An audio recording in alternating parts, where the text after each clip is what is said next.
Meghan Markle is one of the most hated people in the world, and today we are breaking down 20 reasons why people dislike Meghan Markle.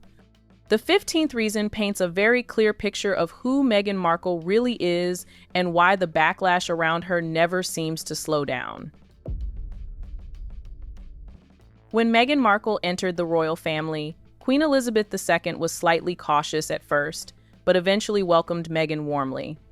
In fact, Meghan was integrated into the royal family faster than many of her royal predecessors. Only a few months after her wedding, she was already touring alongside the Queen, receiving privileges many believe she had not yet earned. Everything seemed smooth until things suddenly changed.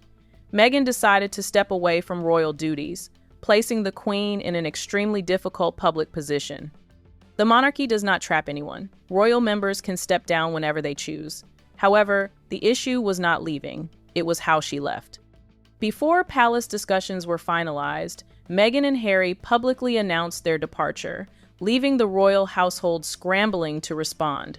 One could almost imagine the Queen wondering what exactly had gone wrong. It was so many months of talks after so many years of challenges. And I know I haven't always gotten it right, but as far as this goes, there really was no other option.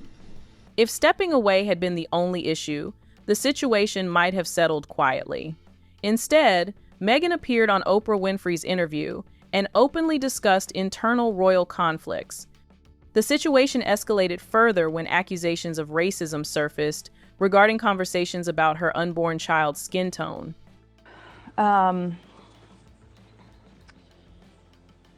There is a conversation. Hold up. There's Stop several right now. There's several conversations. There's a about conversation with you with Harry about how dark your baby is going to be? potentially, and what that would mean or look like. Ooh. This moment embarrassed the monarchy and placed the Queen's leadership under global scrutiny. At the same time, Prince Philip was hospitalized, leaving the Queen emotionally torn between supporting her husband and managing a growing international controversy. Today, once again, was resolute, even as her 90-year-old husband was raced to the hospital with a health scare. Just when many thought the drama had ended, Meghan and Harry released a Netflix series promising to reveal the inner workings of royal life. Meghan criticized royal traditions, questioned palace operations, and even mocked the act of curtsying, while Harry stupidly sat beside her. I mean, Americans will understand this. We have medieval times, dinner and tournament. It was like that. Like, I curtsied as though I was like,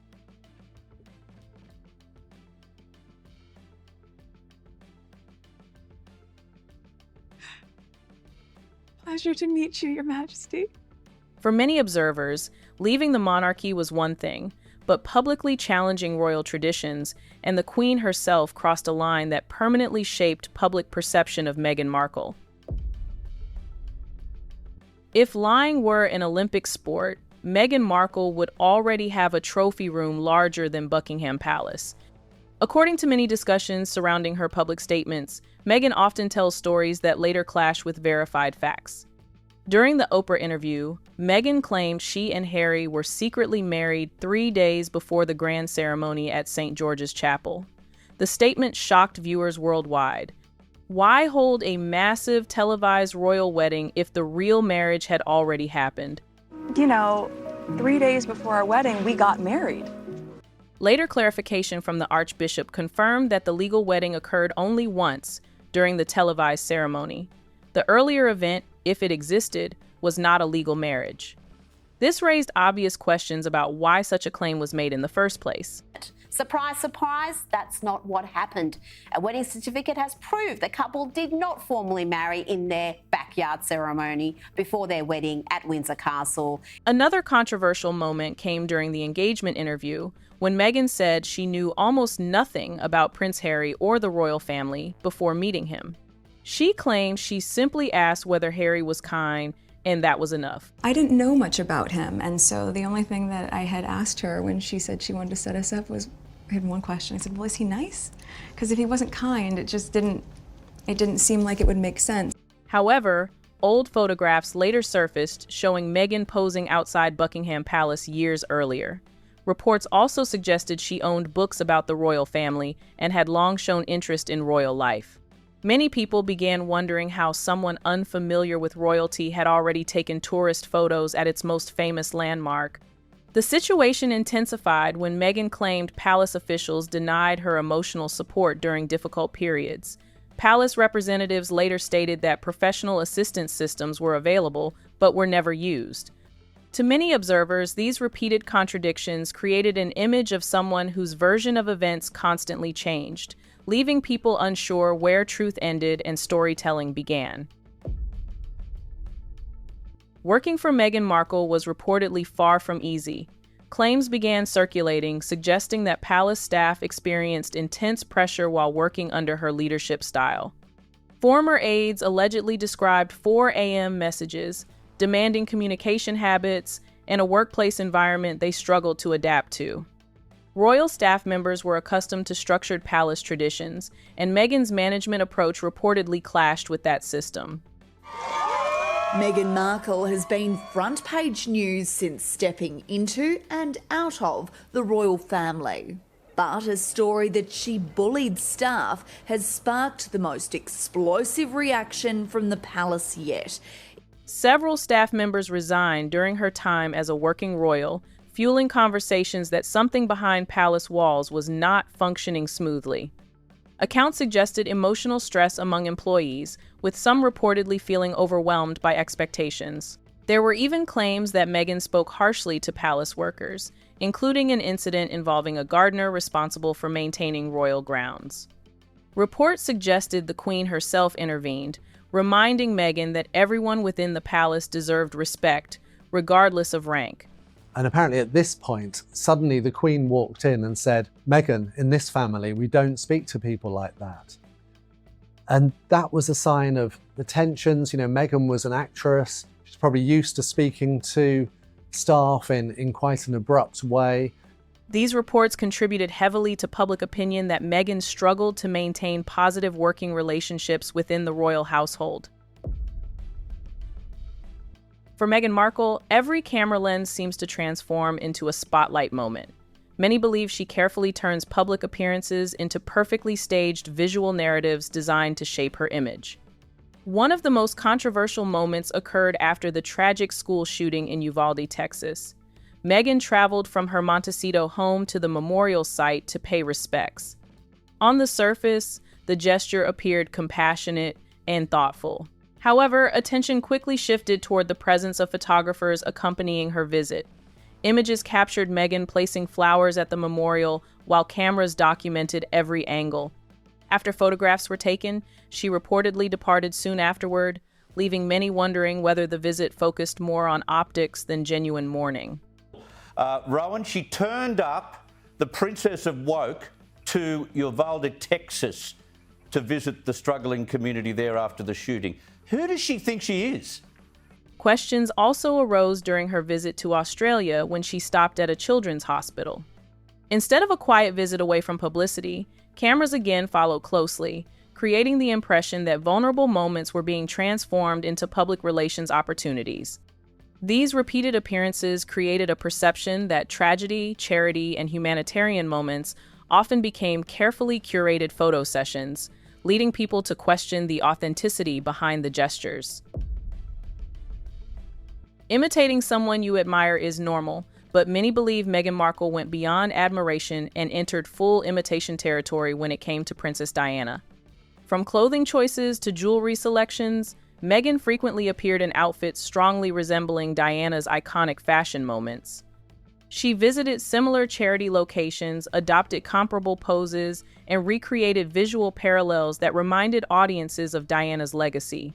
And the main stone itself, I sourced from Botswana, and the little diamonds either side are from my mother's jewelry collection to make sure that she's with us on this crazy journey together. Supporters viewed this as a tribute, but others saw it differently. To them, Meghan seemed determined to position herself as Diana 2.0, almost replacing rather than honoring the late princess.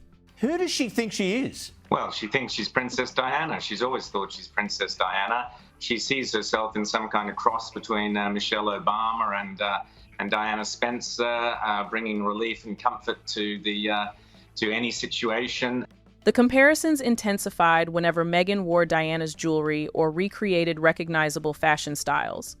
Some felt she abandoned her own individuality in favor of an already beloved royal image. Many people simply wondered why Meghan could not establish her own identity, instead of constantly being measured against one of the most adored figures in royal history.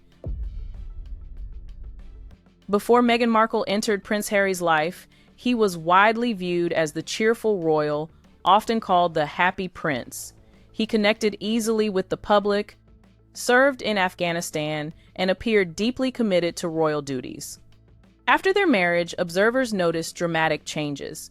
Within 2 years, Harry stepped down from royal responsibilities and announced plans to pursue a different life outside the monarchy. The Queen Camilla said that Harry had been brainwashed by Meghan, and that in fact members of the royal family felt that Meghan kind of changed Harry's personality, and he went from a fun-loving guy that we all loved and we all liked to this rather furrow-browed guy who seemed to hate everybody and everything. To many watching from afar, Meghan seemed to introduce Harry to an entirely new world filled with Hollywood connections, media deals, and celebrity culture. Massive contracts followed, including a reported Netflix agreement worth millions and a Spotify partnership soon after. Prince Harry and Meghan Markle have signed a new multi-year film and TV deal with Netflix. Their new output will include a second season of With Love, Meghan, and a documentary about orphaned children in Uganda. Harry transitioned from royal service to entertainment projects, and many believe Meghan played a significant role in encouraging that shift. Instead of palace events and royal traditions, Harry now appeared surrounded by celebrity circles.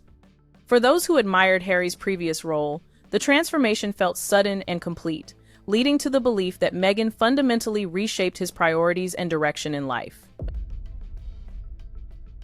One of the biggest puzzles surrounding Meghan and Harry involves their repeated calls for privacy. When announcing their departure from royal duties, they emphasized a desire for a quieter life away from public exposure. Yet, almost immediately after stepping back, they appeared in a globally televised Oprah interview discussing royal family conflicts in detail. Soon afterward came documentaries, media tours, podcasts, and Prince Harry's tell-all memoir. The front cover of Prince Harry's new book has been revealed with the title, Spare. According to publisher Penguin Random House, Prince Harry's journey from trauma to healing will be told with raw, unflinching honesty. The couple traveled internationally promoting projects while simultaneously criticizing media attention. Meghan launched a podcast that ended after one season, followed by legal battles against tabloids over press coverage. This contradiction became impossible to ignore. People began asking how they could seek privacy while continuing to place themselves at the center of global media conversations. Demanding privacy, but then spilling royal secrets in a bombshell interview to end them all. The situation left many wondering whether privacy meant avoiding unwanted coverage, while still embracing publicity on their own terms. Tension between Meghan Markle and Prince William became another major talking point. Stories emerged suggesting disagreements between the brothers and their spouses shortly after Meghan and Harry returned from their honeymoon. One account described an argument during which William allegedly pointed his finger while speaking. Allegedly, Meghan responded sharply and demanded he remove his finger from her face. Such reports fueled narratives that Meghan struggled to adapt to the royal hierarchy.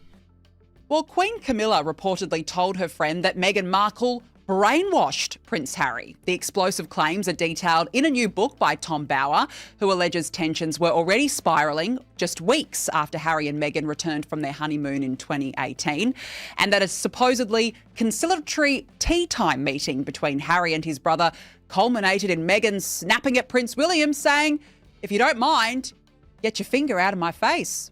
Concerns reportedly grew that William, once king, might remove titles from Harry and Meghan just as Prince Andrew lost royal privileges. Allegedly, Meghan even suggested legal action if such a decision were made. Well, Meghan Markle is allegedly very worried that Prince William could move to strip her of her Duchess of Sussex title when he becomes monarchy. However, this recent decision to strip Prince Andrew and Fergie of their royal titles has reportedly sent a chill through Montecito, with the Sussexes fearing that they could be next. You know, if I was Meghan, I'd be pretty worried too, because she's still happy to use the Duchess of Sussex title. For many royal watchers, challenging a future king symbolized a lack of respect for royal structure, reinforcing the perception that Meghan never fully accepted the traditions she married into. Family relationships often shape public sympathy, and Meghan's strained relationship with her father became another controversial subject. Thomas Markle did not attend Meghan's royal wedding, and Prince Charles ultimately walked her down the aisle. Although her father publicly apologized for earlier media controversies, reconciliation never seemed to happen. There's no excuse for her to treat me this way. No excuse to treat the king that way as well. Reports later described Thomas Markle experiencing serious health problems and requesting to see his daughter and grandchildren. But Meghan never visited him, despite his appeals. Meghan Markle, gosh. Now, her father, we know estranged is the polite term for they don't talk to each other. But this bloke, understandably, is saying, hang on, I've got grandkids. I'd really like to meet them. And I've been crook, so I don't know how long I'm going to be around. Her response? Silence. Meanwhile, Meghan continued traveling internationally for events and appearances, which is why people realized that she had the time to travel the world but not to visit her sick father in the hospital. For many observers, distancing herself from family members created an image of someone willing to rewrite her personal history. I know it sounds strange, but many people dislike Meghan for how she dresses. Meghan calls herself a fashion figure, yet not everyone agrees with that title. Many believe her outfits frequently appear rumpled or poorly fitted, despite their high price tags. At cousin Celia's wedding, Meghan's outfit drew heavy attention, with some comparing the loose design to oversized bedding rather than formal royal wear. Over the years, Meghan's fashion choices have repeatedly missed the mark. Ill-fitting silhouettes that swallow her frame, overly casual looks in formal settings, and outfits that seem more focused on making a statement than actually looking good.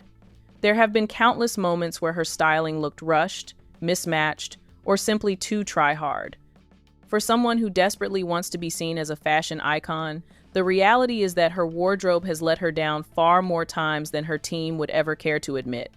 Expensive clothing does not automatically equal good fashion, and many felt Meghan relied on designer labels rather than cohesive styling. Leaving an institution is one thing, but leaving and then repeatedly speaking against it is another entirely.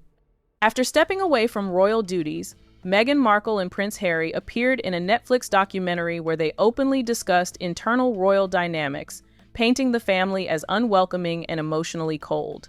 Meghan suggested that forces within the royal system wanted them pushed out, creating the impression that she had been mistreated from the beginning. The most explosive moment came when she alleged that concerns were raised about how dark her baby's skin might be while she was pregnant with Archie. That statement sent shockwaves across the world and triggered intense global debates about racism within the monarchy. All the information you just mentioned about what Meghan has been saying in interviews, but we've also got what she has in old blog posts where she seemed to be quite fixated on the royal family. I mean, we hear now that she was completely naive about this family, had no idea who they were, no idea what it all meant, the magnitude of it. But then that goes against what some of her former friends have said and also these blog posts. However, confusion followed when Oprah Winfrey later clarified publicly that neither Queen Elizabeth nor Prince Philip was responsible for those comments. This clarification left many people wondering who exactly Meghan was referring to and why such a serious accusation was presented without clear context. Did you all have another conversation about it? Because that was something that there's a big guessing game all around the world. Who was it? Who was it? Who wasn't? Yeah. I thought it was very touching that Harry still is choosing to protect the identity of whoever that was. Yes, and he did not share the identity with me, but he wanted to make sure that I knew, and if I had an opportunity to share it, that it was not his grandmother nor his grandfather that were a part of those conversations. To many observers, the interview felt less like personal healing and more like a public airing of royal grievances. Instead of quietly moving forward, Meghan appeared to revisit royal tensions repeatedly, reinforcing the belief that she continued to criticize the very institution that once elevated her status. This one cut deep because it did not involve the press, it did not involve the public, it happened behind closed palace doors. In the days leading up to what was supposed to be the most magical wedding of the year, Meghan and Princess Catherine reportedly found themselves in a heated dispute over the flower girl dresses. According to reports, the argument left Catherine in tears. Yes, a future Queen of England reduced to tears days before her sister-in-law's wedding. Now, Meghan has told her version of events, flipping the story entirely and claiming it was actually she who was left crying. A few days before the wedding, she was upset about something pertaining to, yes, the issue was correct about flower girl dresses, and it made me cry. But here is the thing. The original account came from multiple sources inside the palace, and many people simply did not buy the reversal. For a lot of the public, that was the moment they started seeing a very different side of Meghan Markle. For those who don't know, the issue was that Princess Catherine, following royal protocol, felt the girls should wear tights on the day. Meghan disagreed. On top of that, Charlotte's dress reportedly did not fit well, requiring extra fittings, but Meghan flatly rejected Catherine's concerns. Timing, as they say, is everything, and Meghan Markle has often been accused of having very interesting timing whenever major royal events occur. There were moments when senior royals organized important engagements meant to highlight national causes or charitable initiatives, only for Meghan to announce her events at the same time. One widely discussed example involved Princess Catherine preparing to announce a major Christmas event celebrating community service. Around the same time, Meghan promoted her Netflix lifestyle project, trying to shift media attention. Another moment occurred when Princess Catherine returned to royal duties after cancer treatment, an emotional milestone welcomed warmly by the British public. Instead of allowing that moment to remain focused on Catherine's recovery and return, Meghan reportedly revealed news about her brand. Well, we have more details about Meghan Markle's new luxury lifestyle brand. The Duchess of Sussex announced the launch of American Riviera Orchard earlier this month by posting a video of herself on the brand's Instagram account. To many observers, these overlapping announcements created the impression that Meghan wanted to stay in the spotlight even during significant royal milestones. Whether intentional or coincidental, the pattern strengthened the belief that she preferred competing with royal attention rather than stepping aside gracefully. One of the biggest controversies surrounding Meghan Markle involves her continued use of royal titles after stepping down from working royal life. Although she and Harry agreed to step back from official duties, Meghan retained the Duchess of Sussex title. Instead of quietly holding the title as an honorary identity, many noticed it appearing alongside business ventures, product promotions, and public branding efforts. Gift baskets, endorsements, and professional introductions often emphasized her royal status. Critics of this behavior argued that she wanted the prestige of royalty without the responsibilities attached to it. Too, because she's still happy to use the Duchess of Sussex title. Absolutely. I mean, she uses it on her website. She tries to sell her candles and her jams. Her whole global brand is based on being the Duchess of Sussex. It's not about being a former actress, although apparently she's now filming a new TV series or movie or something. So if that's stripped, if she loses her title, and indeed if Prince Harry does as well, they become ordinary celebrities. To many people, the situation appeared contradictory. Meghan distanced herself from royal expectations, yet continued benefiting from royal association whenever it enhanced her public image or commercial opportunities. One thing many people have noticed about Meghan Markle is that no matter the situation, she somehow ends up presenting herself as the injured party. Whether it involves family disputes, royal disagreements, media coverage, or professional setbacks, the narrative often circles back to how she was misunderstood, mistreated, or unfairly targeted. From television interviews to documentaries and podcasts, Meghan repeatedly shares stories centered on personal struggle and emotional hardship. While everyone faces challenges, some observers began feeling that every chapter of her public life followed the same storyline, where responsibility rarely seemed shared. Instead of acknowledging mistakes or accepting criticism as part of public life, Meghan often framed events as battles against unfair systems. Over time, this created fatigue among audiences who felt they were constantly being asked to sympathize with someone living a life of extraordinary privilege. Woman, it's a lot. So you add this on top of just trying to be a new mom or trying to be a newlywed.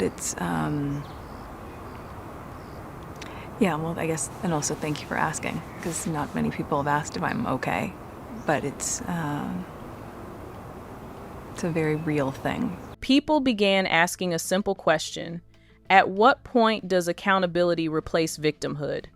The repeated emphasis on personal suffering, despite global fame, wealth, and opportunity, made many viewers feel disconnected from her narrative.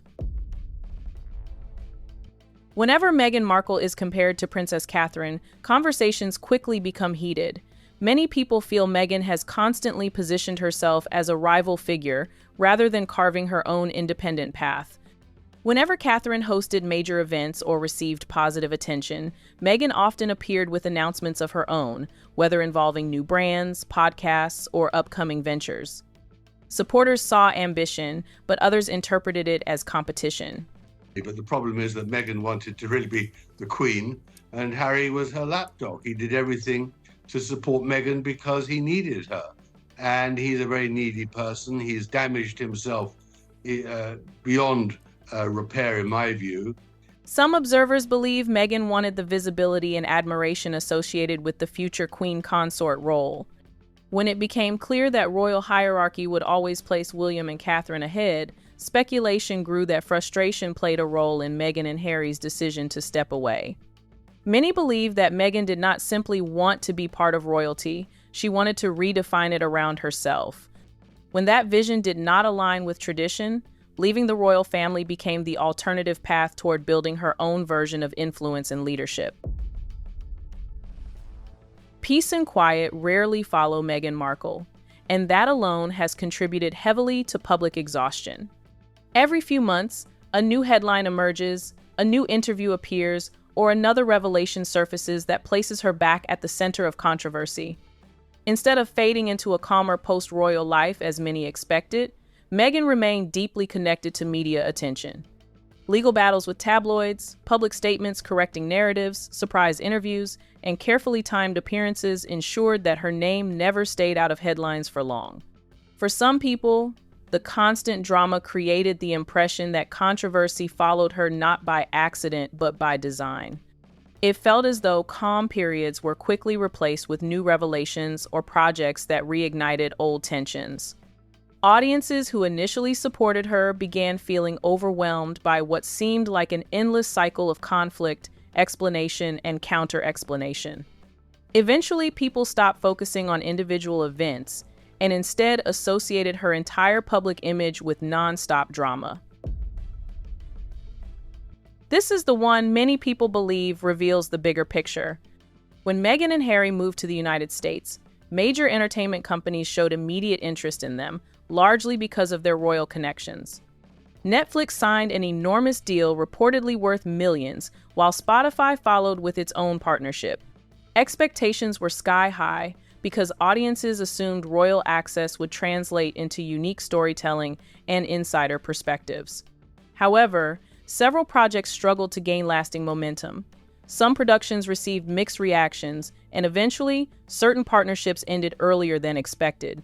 Observers began questioning whether the deals were secured primarily because of royal status rather than creative output.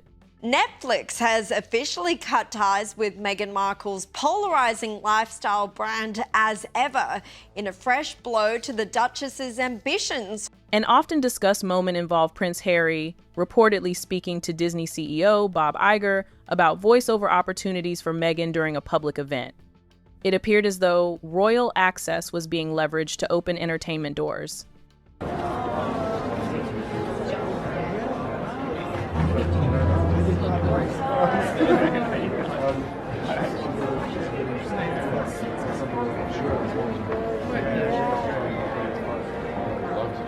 The perception formed that Meghan used royal proximity as a professional shortcut, and once expectations were not fully met, disappointment followed from audiences and business partners alike.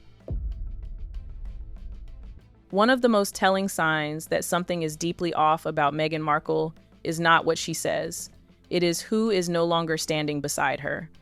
Before the royal title, before the Netflix deals, before the Oprah interview, Meghan had a tight circle of close friends. People who were there for her during her struggling actress days, people who celebrated her wins and sat with her through her losses. But the moment she stepped into royal life and beyond, that circle did not just shrink, it vanished completely. One by one, quietly and without much explanation, every single one of them disappeared. No public falling outs, no dramatic arguments, just gone. And when that happens, not with one friend, not with two, but with virtually everyone she was ever close to, you have to stop and ask yourself, what exactly did they see up close that the rest of us are only now starting to figure out? Perhaps the biggest reason many people struggle with Meghan Markle comes down to a attention-seeking habit of hers. Across interviews, documentaries, speeches, public visits, and announcements, there is a recurring belief that Meghan prefers to remain the central focus of every situation. Whether attending charity events, family occasions, or public ceremonies, conversations often shift toward her reactions, her experiences, and her perspective. She always finds a way to turn things around and highlight herself. For example, this speech at the Young One World Summit, she says, "I" 34 times in just 7 minutes. Proof that I was there, and proof that I belonged. Because the truth was, I wasn't sure that I belonged. I was so nervous. Oh, I doubted myself, and I wondered if I was good enough to even be there, if what I was doing in the world, albeit important and meaningful as far as I saw it, was it deserving? Meghan gives the impression of someone constantly managing how she is seen by the world. Supporters view this as confidence and self-promotion, while others interpret it as an inability to step out of the spotlight. Over time, people concluded that Meghan Markle did not simply want influence or recognition. She wanted control over the narrative itself. And in the court of public opinion, once people believe someone constantly seeks attention, every action begins to reinforce that belief. There you have it, 20 reasons why people dislike Meghan Markle. Do you think we missed something? Let us know in the comments section, and don't forget to like, share, and subscribe. See you in the next video.